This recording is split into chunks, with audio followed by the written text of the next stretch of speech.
হ্রাসের গতির ক্ষেত্রে যান্ত্রিক শক্তির নিত্যতা। এটা কেন কোন কেসে কাজে লাগতেছে দেখো। একটু দেখাই একটা জিনিস।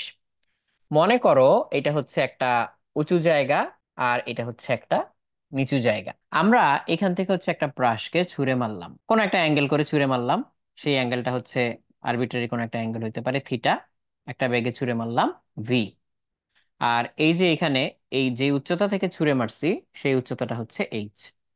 আমাদের এই যে বস্তুটা, এই বস্তুর ভর হচ্ছে এম। তো এইচ উচ্চতা জানলে আমরা হিসাব করে না বের করতে পারি এই প্রাসের হচ্ছে উড্ডয়ন কাল কত, তাই না? উড্ডয়ন কাল বের করা যায় টি। আর উড্ডয়ন কাল বের করতে পারলে টি সময় পর এইচ উচ্চতা থেকে নিক্ষিপ্ত প্রাসের বেগ বের করা যায়। বাট এটা অনেক লম্বা প্রসেস।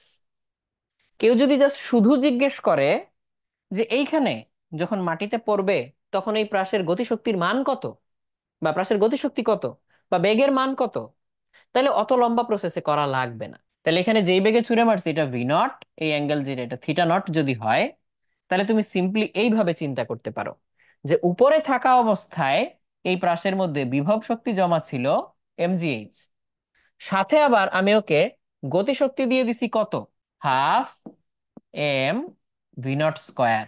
ও যখন মাটিতে আসছে ওর কোনো বিভব শক্তি নাই। এই মুহূর্তে টোটাল বেগ যদি ভি হয়, সেটা যেই ডিরেকশনেই হোক, তাহলে ওর টোটাল শক্তিই হচ্ছে শুধু গতিশক্তি, হাফ এম ভি স্কোয়ার। এবং এটা লেখার সাথে সাথে দেখবা একটা চমৎকার জিনিস তোমার চোখে পড়বে, সেটা হচ্ছে এম কাটা এম কাটা এম কাটা। তাহলে এইখান থেকে তুমি ডিরেক্টলি ওর বেগ বের করতে পারবা। তাহলে বেগ বের করতে চাইলে আমার ইকুয়েশন হচ্ছে জি H plus half V naught square equals হচ্ছে হাফ ভি স্কোয়ার। তাহলে ভি ইকুয়ালস এই পুরাটাকে 2 দিয়ে গুণ করে রুট করতে হবে। তাহলে 2 দিয়ে গুণ করলাম G H plus half V naught square কে, তারপর হচ্ছে রুট করে দিলাম। এই, তাহলে আমার কিন্তু শেষ বেগের মান বের হয়ে গেল। তাহলে অনেক সহজে এটা করা যায়। মিসিং কি তাইলে? এত সহজে যদি করে ফেলি তাহলে তখন এত লম্বা ভাবে করতাম কেন?